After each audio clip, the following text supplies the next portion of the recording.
Hi everybody, Dan Illman here with the first of two $100,000 stakes races at Penn National on Friday evening. Both of them part of the Mid-Atlantic Thoroughbred Championship Series, the Match Series. Race number 5, 3/4 of a mile for the fillies and mares. It's the Susquehanna Valley Stakes. Let's take a look at this field, and it's a pretty competitive group led by Kaylasaurus, who was claimed for $25,000 in November by Bush Racing, Liberty House Racing, and this mare's turned into a multiple stakes winner. The connections have really done a fine job with her. Now, she likes to come from off of the pace.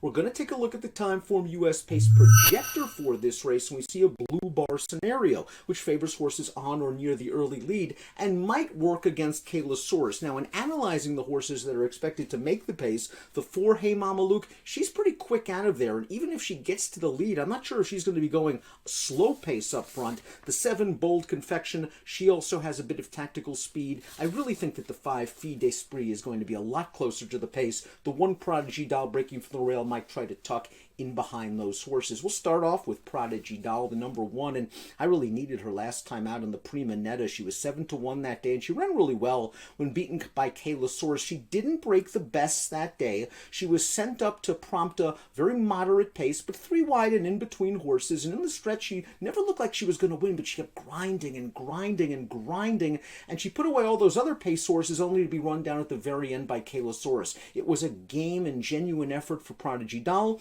who now makes her second start off of a short layoff. She has a win at Penn National in the past, and again, she's going to probably work out a very good tracking trip in behind the leaders. Cinnabunny is the number 2, Pennsylvania-bred daughter of Golden Lad. She has won 7 of 15 lifetime starts. Last time out in the Ski Pat at Pimlico, maybe you could make an excuse for her. That was a very speed-favoring track. Cinnabunny was trying to rally from 6th in the early portion of that race. She just never really made a run, and you could argue that Fille d'Esprit, who also exited the Ski Pat and finished ahead of Cinnabunny, actually had a worse go of it from a trip standpoint. That horse was very wide. Cinnabunny, to me, at 4-1 on the morning line, a little bit light. She's very, very consistent. If she drifts considerably off that morning line, I might want to consider using her in single race exotics. Deco Strong is the number 3. We're going to take a look at Deco Strong's most recent race. This is a return sprint at Charlestown, and she was able to stay close to a pretty solid pace in this race, and she's able to forge on home to win.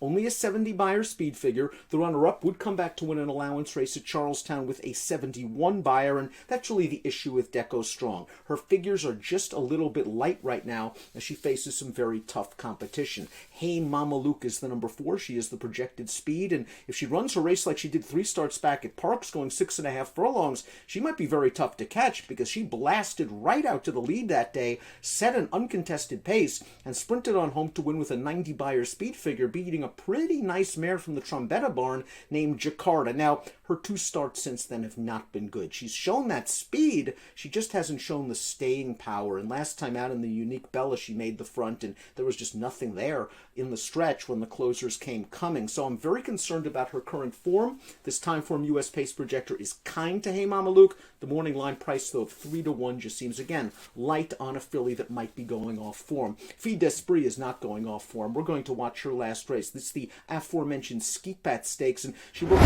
far outside over a speed-favoring track. She was 4 wide all the way around the track, and Joy's Rocket was able to make the lead. That's the winner of this race, and she was able to cruise on home. Fille d'Esprit is getting tired at the end of this race. You see her hopping back to her left lead, but she did finish ahead of 2 next out winners. She does have very good tactical speed. She's won half of her 16 lifetime starts for a very good trainer in Jerry Robb. 7-2 on the morning line for Fille d'Esprit. I expect her to be a little bit closer to the pace. Here's Kaylasaurus winning the Prima Netta over Prodigy Doll last time out in Meadow on April the 23rd. And what was notable about this race for Kaylasaurus is that the pace was contested, but it wasn't fast. For these kind of fillies to go a half mile in 46-2 in a 3/4 mile race at Laurel, not fast at all. Kaylasaurus showed that she was able to stay close to that kind of pace. She swung 5 wide into the stretch, and we see her grind down Prodigy Doll in the shadow of the wire. 90 Beyer speed figure. She earned a 92 3 starts back, and if she can stay close to the pace under Horacio Caramanos, she's likely going to come running at the end. She does seem to be